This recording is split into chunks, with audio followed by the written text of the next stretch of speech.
I can see people are joining the link. Hello, everyone. Welcome to tonight's Provocations Public Lecture, co-hosted by the Royal Society of New South Wales Western Branch and Charles Sturt University.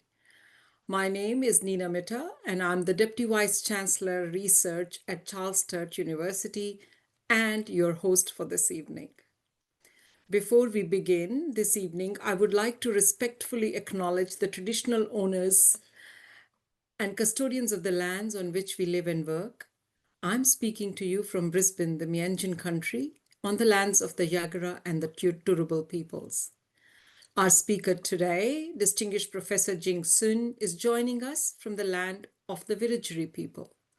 Charles Sturt University and its staff pay deep respect to elders past and present, and acknowledging the enduring cultures, languages, leadership, and knowledge systems of the First Nations people. We recognize the continuous connection to country and the diversity of identities and cultures across our communities, regions, and nation. So a very warm welcome, and I acknowledge the lands from which all of you are joining today. And we are glad to have you with us wherever it is. It's cold or foggy or wintry. Good for you to join this evening Provocations lecture, and I'm sure you'll enjoy it. Just a bit of housekeeping. You will see that there is a Q&A tab in the Zoom chat. Please feel free to submit your questions at any time using that Q&A feature, and I will, at the end of the lecture, read your questions and get some answers from the guest speaker today. Just a bit of an intro on Provocations. It's a series of public lectures, panel discussions, blogs by prominent thinkers. It really actually energizes us to explore some of the major intellectual and social challenges as well, not only facing Australia, but the world, and aim to inspire some meaningful progress. So I would like to take this opportunity this evening to direct you also to the Provocations blog. So please do have a look whenever you have the time, and you will find a series of provocations challenging orthodox thinking and written by provocateurs. And I won't go into the names in detail, but have a look and you'll find this really enriching. This evening's lecture will further strengthen our range of provocations. Tonight, Distinguished Professor Jing Sun will address the topic, hidden causes of rising disability and death in the working population. We often focus on obvious health risks in the workplace, but what about the less visible factors that are silently driving disability and mortality rates higher? And Professor Sun is here to reveal some of her insights on those hidden culprits. By way of introduction, Distinguished Professor Sun is an internationally recognized biostatistician whose research focuses on big medical data, chronic disease, and mental health. She leads innovative studies in lifestyle-based rehabilitation, cardiovascular and metabolic diseases, and mental health interventions. Very impressive track record of over 32.5 million in research funding and 320 plus publications, of course, impressive. Her work has significantly shaped global health research. She's also the president of the Board of Supervision at International Engineering and Technology Institute and an honorary professor at the University of Technology, Sydney. We are very proud to host Professor Sun's research here at Charles Sturt. So everyone here, get ready to learn about those hidden causes, and I give you Professor Jing Sun. Good evening, colleagues, friends, Professor Nina Mitter. Good evening. So my talk tonight is Hidden Causes of Rising Disability and Death in Working Age Population. My name is Jing Sun. I'm a distinguished professor and the chair of biostatistics in Rural Health Research Institute, Charles Sturt University. So firstly, I'd like to acknowledge the traditional owners of country acknowledge their continuing connection to land, waters, and community. We pay our respects to the Indamara people, the the cultures and the elders past and present. So I also like to acknowledge the contribution from my team members. They are PhD students and HDR students. Also my collaborators within Charles Sturt University and visiting research fellows from overseas. So as the topic tonight is about working age population, so we define the working age population is the share of 15 to 64 years old in the total population. As you can see the graph, in OECD's data, 64.8% of population, they are working age population. So this data is from 2020. As the case studies I'm going to present from Australia and China, as you can see, 72.3% of the population are working age population in Australia, and 76.5% of the population are working age population in China. So that's majority of the people are working age population. And this profile and their health conditions are very important to social, economic, and education. I'm also very interested in the mortality and disability rate in global population, right from the birth to the older population. But then, however, from 2020 to 2021, as you can see, for level 1 cause of mortality, when I circled this number, as you can see, majority of the age-specific mortality between 2002 to 2021, as you can see, are from the working age population. In particular, as you can see, majority of the percentage change occur between the age 20 to 59 or 64, as you can see, over the years, over 20 years, there's an increase in terms of the mortality in chronic disease, neurological disease, injury. And then mostly this occur in this working age population, right from 15 to 64 years old. And then, however, when you look at the 10 to 14 years old, not many children and adolescents die. That's simply because every country or globally, every country take policy and regulation and the preventative measures to prevent the deaths and chronic conditions in young age, even older population, more than 65 years old and older. So in 2021 World Health Organization's data, as you can see, the top causes of deaths in both Australia and China are pretty much similar, roughly around 89.6% in Australia and 90.7% in China.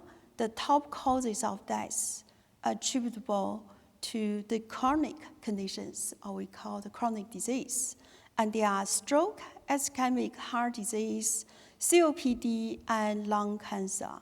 And similarly, in Australia, that's ischemic heart disease, Alzheimer's disease, and other dementias, stroke and cancer. So in Australia, Alzheimer's disease or degenerative disease is ranking number 2, which is different from China. So again, in work-related deaths, as you can see, mostly majority of the deaths are related to work injury, which is about 11.27%, and circulatory disease, including heart disease, stroke, 32.36%, and malignant neoplasm, about 27.5%, and then the COPD is 14.25%. So these comprise the chronic conditions are the top work-related deaths. So these are the key risk factors in relation to the work-related mortality. So this is by World Health Organization in 2021. So when we look at the details about the risk factors attributable deaths globally in World Health Organization's results in 2021, as you can see, the top factors, 10 factors or 4 factors attributable to deaths in terms of the rate, as you can see, occupational injury, exposure to long working hours, occupational particulate matter gases and fumes, occupational injuries, occupational exposure to asbestos.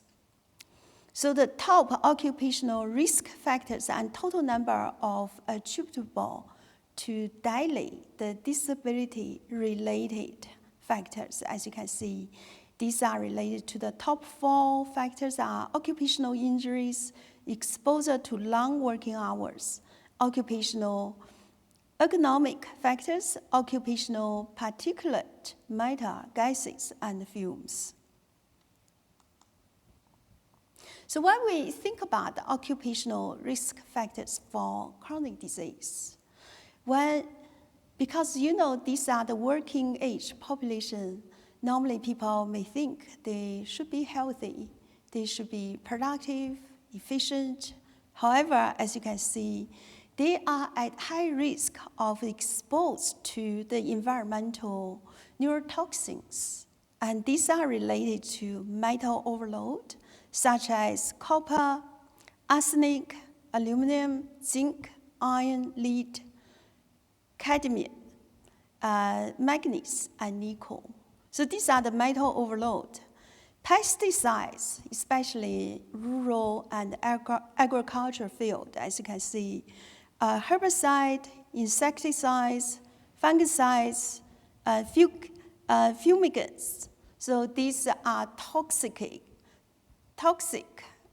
may have an impact on the neurological effect. So this may relate to the cognitive impairment, memory loss, neuronal inflammation, enzymatic and hormone alterations, and mitochondrial dysfunction, oxidative stress. So these are related to a number of metabolic conditions and neurodegenerative disorders, and in particular, Alzheimer's and Parkinson's disease.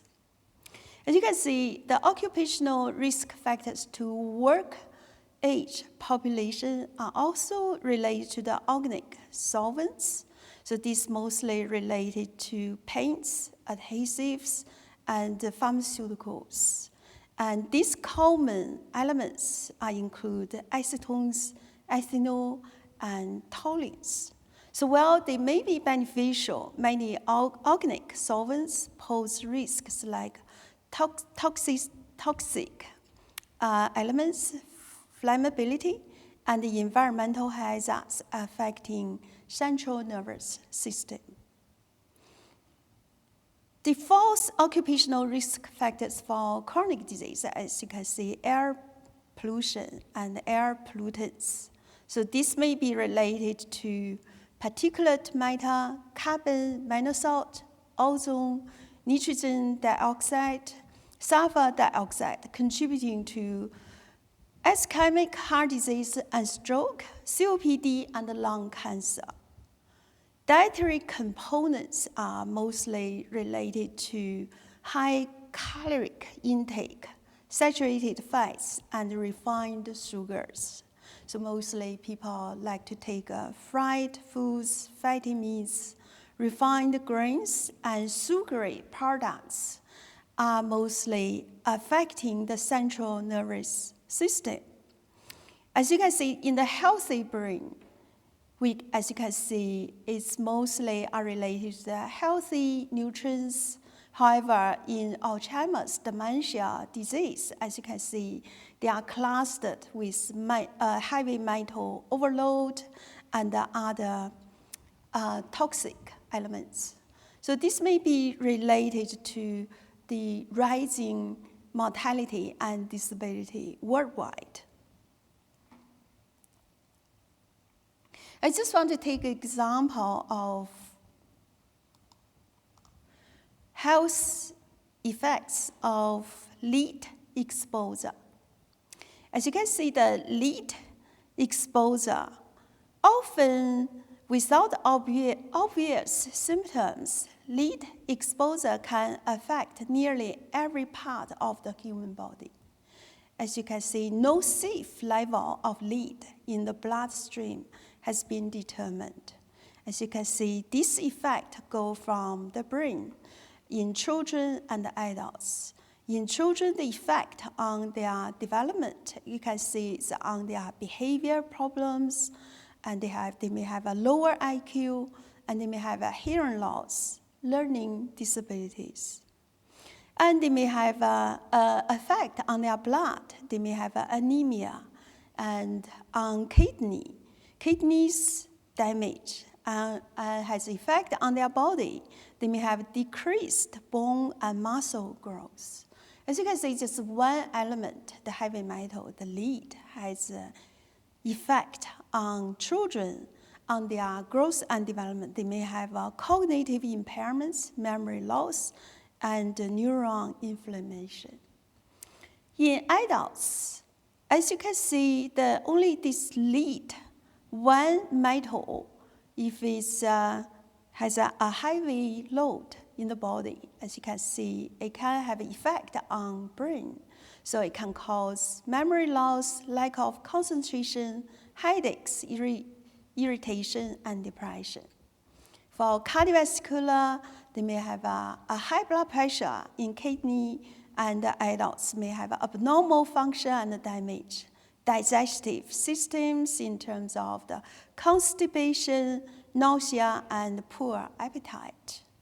And in their reproductive systems, for men may have a decreased sex drive and sperm count, sperm abnormalities. And in women, they may have a spontaneous miscarriage. So in the body, the lead can have effect on the body in terms of the fatigue, joint and muscle pain, in their nervous system, damage including numbness and pain in the limbs. So as you can see, one heavy metal, the lead, can cause the whole body's abnormality from the brain to the limb in both children and adults. So I just give further details what is the lead exposure. So where they're from, and mostly the lead exposure can be from the paint in homes and the other structures built before 1978. Pottery made with lead-based paint, glaze or coatings, or it could be from the imported or antique toys. So WHO, World Health Organization, identifies lead as one of 10 chemicals of major public health concern.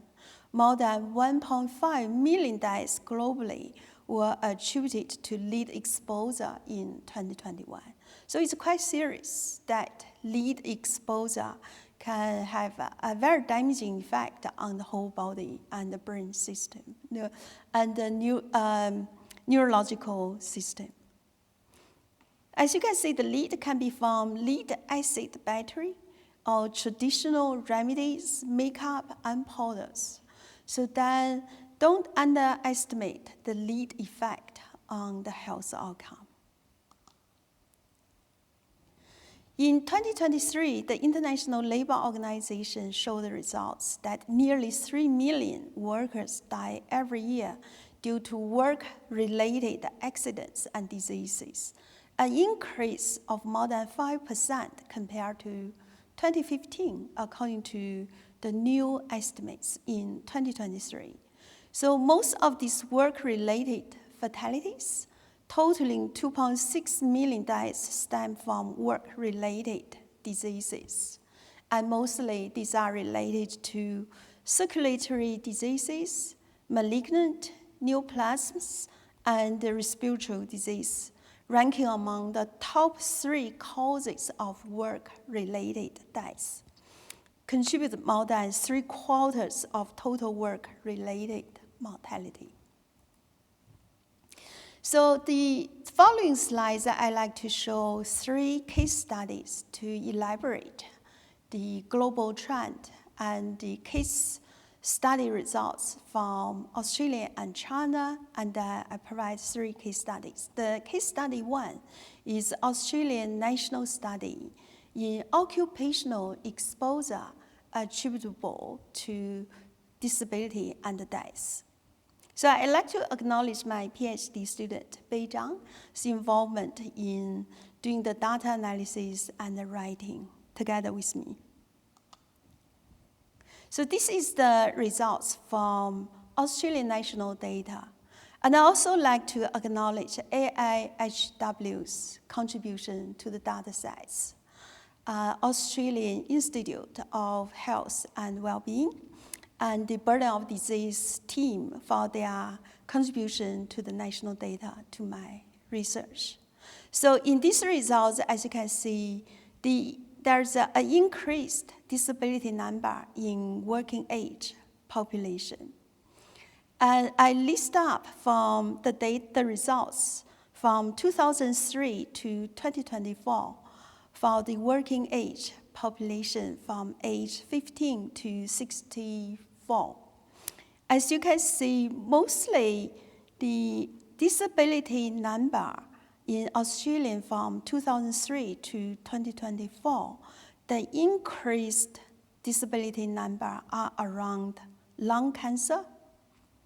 As you can see, lung cancer in 2003 and no change, and significantly increased from the number 73,000 to 90,000 to 2024.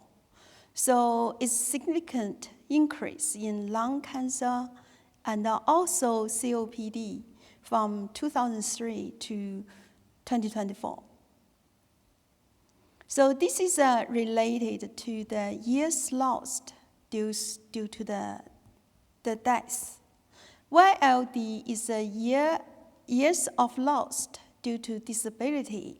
As you can see, is mostly related to the increased number from 2003 to 2024 related to hearing loss, back pain and problems, asthma, and COPD. In terms of the daily, the disability, the years of lost, as you can see, from 2003 to 2024 are mostly around the lung cancer, hearing loss,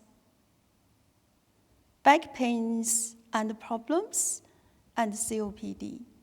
So in the burden of disease in Australian working age population, mostly around lung cancer, hearing loss, back pain, asthma, COPD, and there's no change from 2003 to 2024. So I'm just wondering why.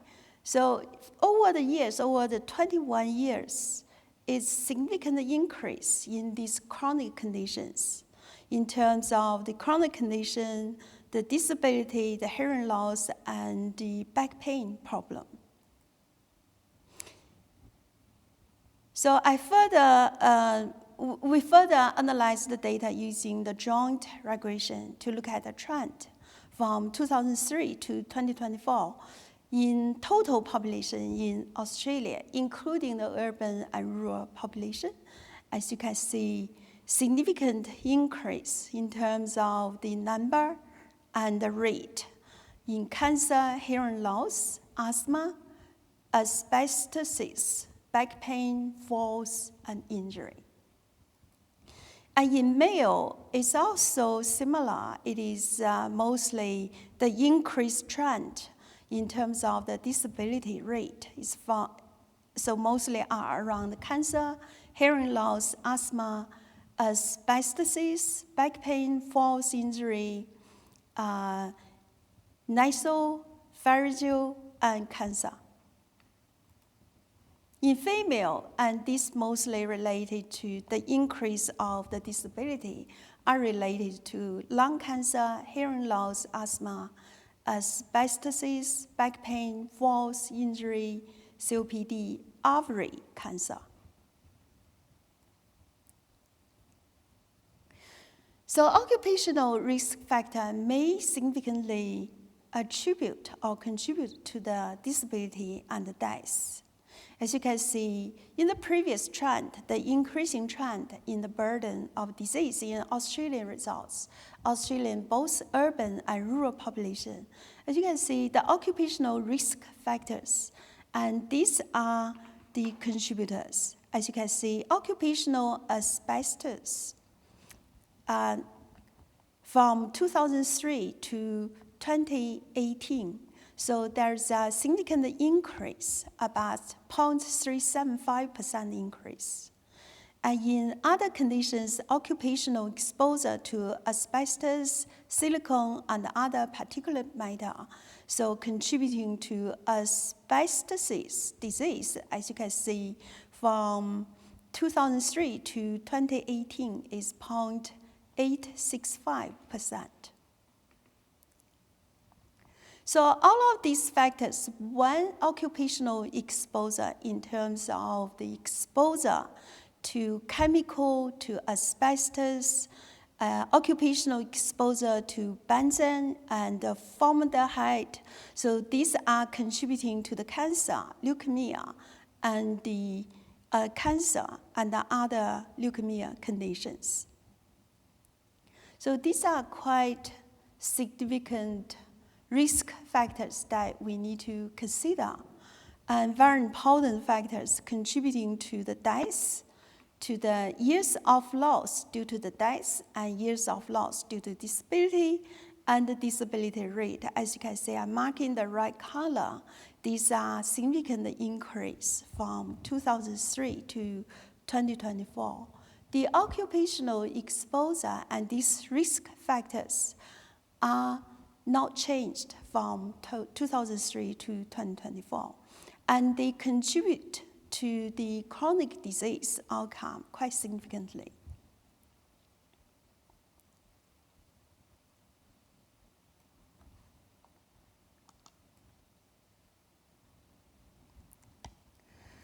So that's the previous slides about Australian study. The case study 2 is from China study. As you can see, I just take one study example from Professor Xiaojing Meng from Southern Medical University, my collaborator. So she presented that the lead causes a decrease in short-chain fatty acids.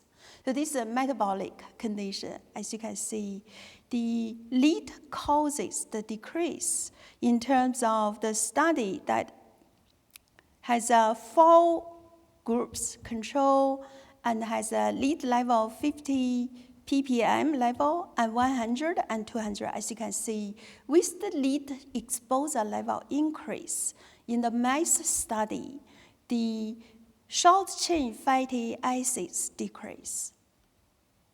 When probiotics supplement is given to these 4 groups, to the 3 groups, as you can see, and they are very close to the control group. So this is from animal study. So in China study, and we also did a 90,000 employees study in doing the assessment, biological assessment, laboratory test, as well as the hearing test, vision test. So we did all the laboratory chemical, the biological test, as well as all possible metabolic tests. As you can see, the occupational risk factors we listed in this study, and we have 13 factors, including noise and dust, noise plus other occupational risk factors, electrical work at height, and plus other chemical and noise factors, X-ray exposure, X-ray plus other risk factors. organic solvents plus other occupational risk factors, dust and others, high temperature and psychological stress. So this study involves more than 90,000 employees across all possible industries, and they are from state-owned, private, limited liability company, foreign invested enterprise, other limited liability company, joint venture company, and other small business enterprise. So that covers large, medium, small, micro enterprises. And type of work, these people are mostly from operator, electrician, nuclear power plant operation and maintenance workers, metal stamping worker, welder, production, grinding, maintenance, and the others, including the health workers.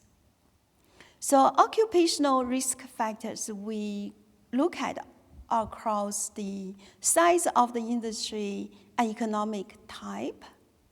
As you can see, noise is ranking top, the occupational risk factor, 24.2%. Noise plus the dust is the major occupational exposure across this industry.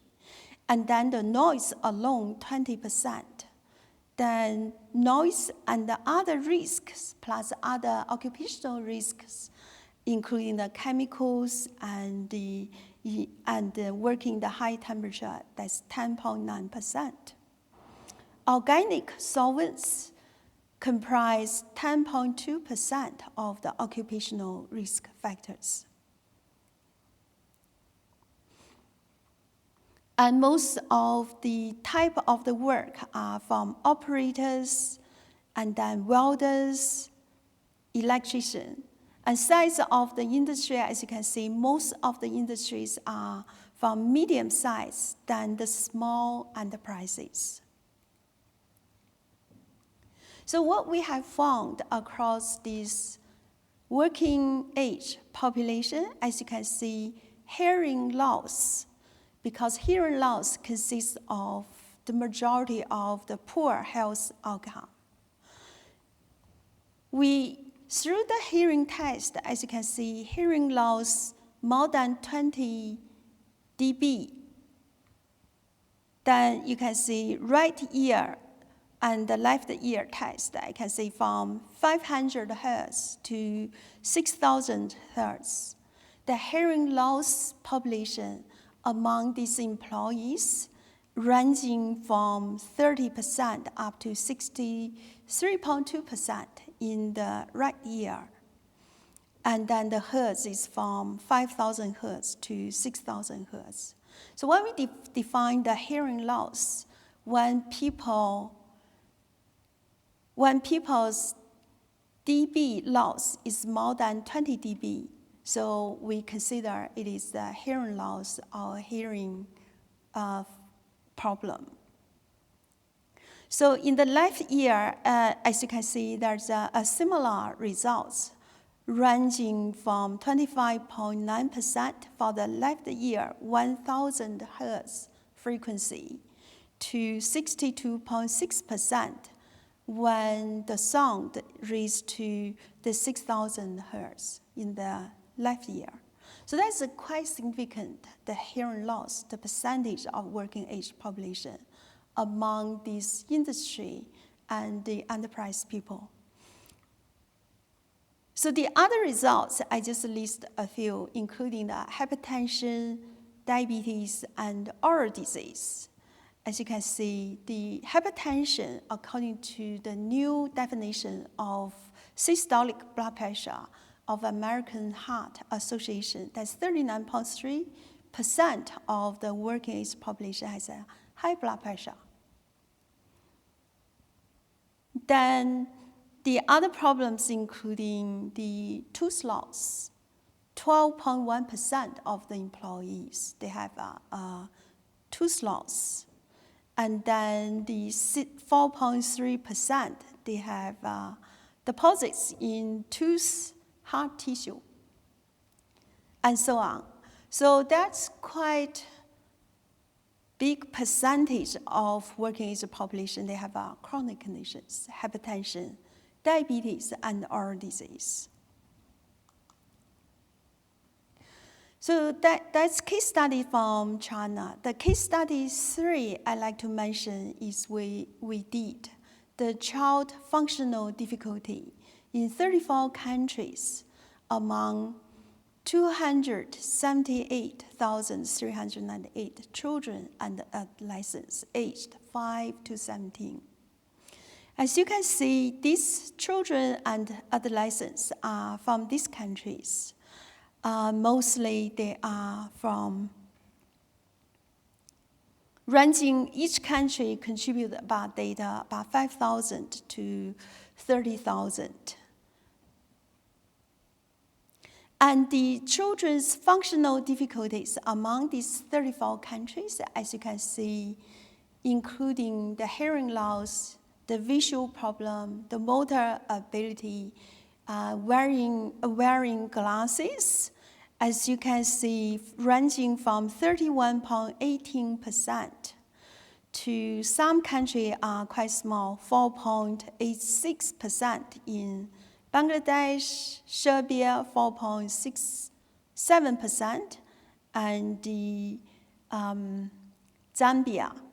So the highest percentage of country has the functional difficulty, including the hearing loss, the visual problem, is Central African Republic, as well as Chad and the state of Palestine and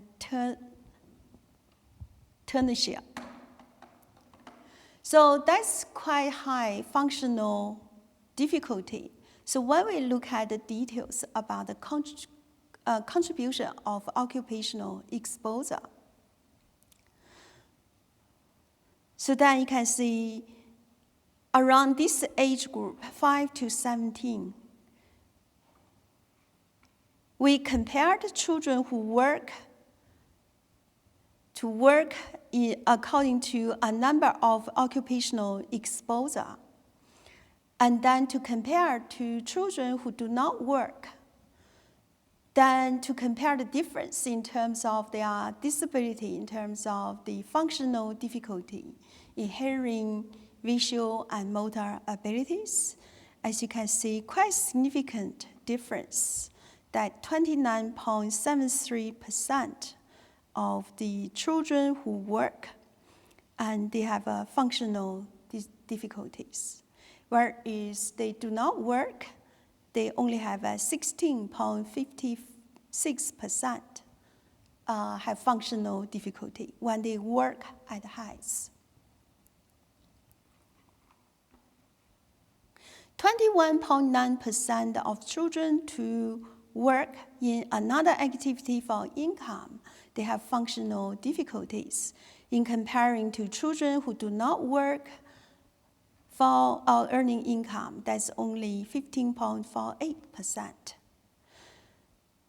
So they require to work with chemicals. As you can see, there are 23.7% of the children and adolescents have functional difficulties comparing to children who do not work with chemicals, only 17.53%. When children and adolescents exposed to other dangerous work, so there are 24.93% of them have functional difficulties, comparing to 16.58% when they do not work for the dangerous work. So 22.12% of the children who work requiring carrying heavy loads, and they have functional difficulties for either hearing, visual, or motor ability, comparing to children who do not work for the carrying the heavy loads, only 16.23%. When children and adolescents exposed to dust, fumes, and gas, and they they have a work condition like this. There are 23.13% of children and adolescents have functional difficulties, comparing to children who do not work under these conditions. 23.13% of children who are exposed to extreme temperature and humidity, then they have functional difficulty comparing to children who do not work under this condition. They are only 15.85%. And again, exposed to loud noise and the vibration, then you can see 26.42% of children, they have functional difficulty comparing to children who do not work under this condition, only 16.99%. So then you can see this occupational exposure in young age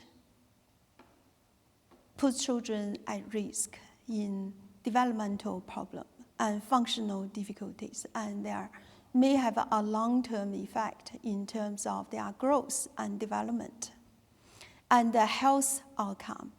So especially in terms of the disability in hearing and visual and the motor ability, and then start from very young age. And this is a very important research we need to look at, the occupational exposure at young age, and to reduce the risk level from child and from the countries that engage in children and adolescents to the labor.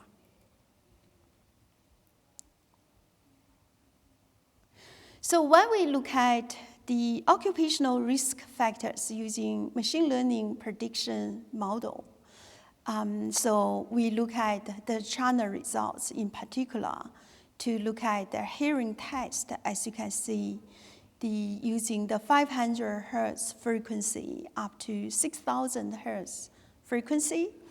And then we test whether the occupational risk factor contribute to the hearing loss. As you can see, the economic type, the harmful factors including the noise plus the dust, and the other organic solvents and other occupational exposure factors contribute to the left ear and the right ear, the hearing loss. And then when we start from 500 hertz to 6,000 hertz frequency, and you can see their hearing loss is quite significant from these occupational risk factors. So it is economic type, mostly the harmful factor and size of the industry. And these factors also contribute significantly to hypertension, diabetes, the uric acid level, and the oral disease. So it's a systemic disease conditions right from the whole body, from ear, from metabolic process, and the circulatory, the heart disease, and the diabetes, and including the oral. Occupational risk factors of hypertension in particular, when we look at the occupational risk, as you can see, in comparing with the state-owned enterprise, as you can see, the private company, the foreign invested enterprise, and the joint venture has increased the risk in terms of the getting hypertension, these employees, in comparing with the state-owned enterprise. So the size of industry also matters, as you can see, from small, micro, medium level enterprise comparing with large enterprise company and organization, and this size of the industry or enterprise or organization has increased the risks of getting high blood pressure. So the odds ratio I mark here in red is more than 1, it is an increased risk. Occupational exposure when comparing to no harm factors in employees, the employees who are exposed to the noise and dust electrical work at heights, electrical work at height, and other chemicals, and organic solvents and others, dusts, and other risk factors. High temperature have a high or increased risk of getting hypertension in these employees. So it's quite significant, as you can see, the type of industry and the size of the organization and what they exposed to can put these employees at high risk of getting hypertension, getting oral disease, or getting the hearing loss, and including other kidney function. I haven't put into the results in today's talk, but it is a systemic, the chronic conditions and the health, the adverse health outcome arising from these occupational risk factors. So what's the way forward?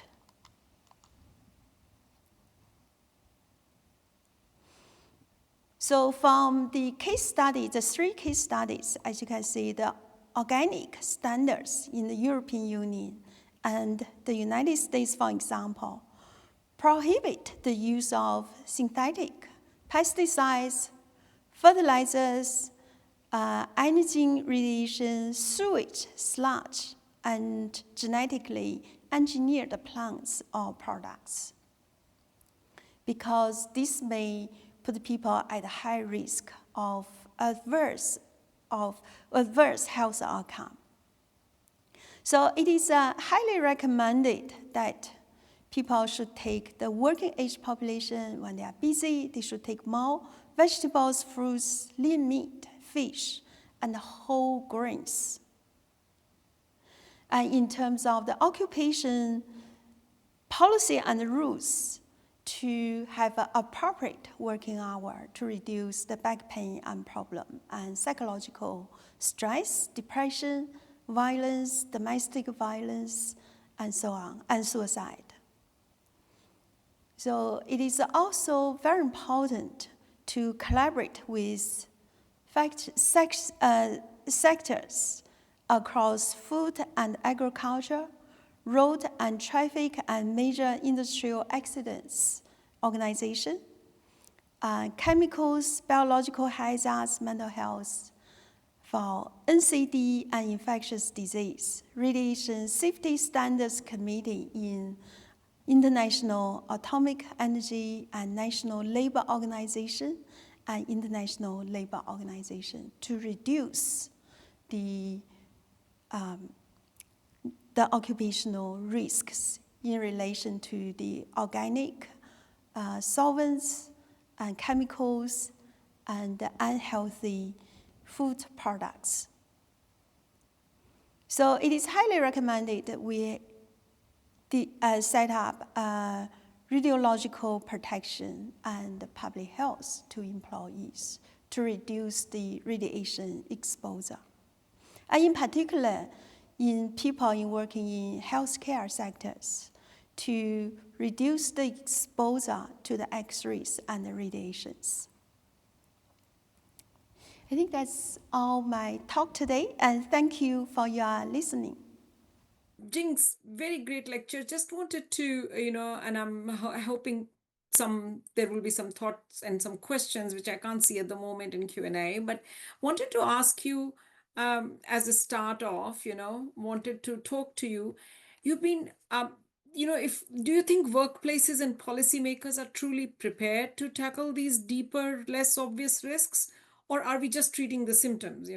Yes, we are treating the disease, but do you think policymakers are prepared to truly tackle these risks? I think that's the very high priority to set up from the policy, regulation, the rules, that level, and especially for micro, small, medium-sized organizations.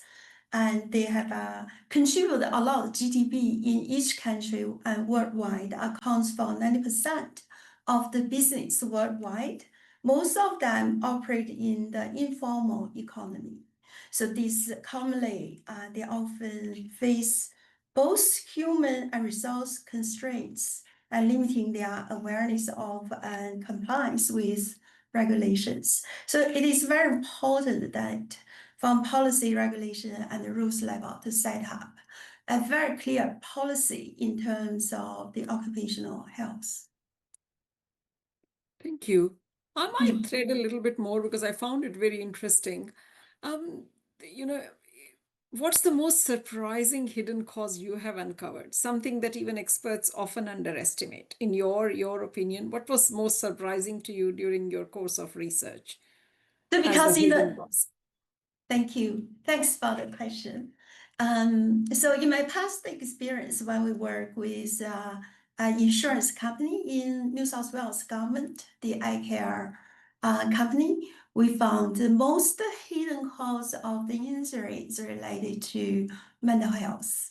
So that include violence, suicide, self-harm, depression, anxiety, and hostile attitude towards customers in the public environment like Woolworths, Coles, and other big companies. So what we found is quite shocking, and to provide appropriate trainings to employees, to customers, to the public.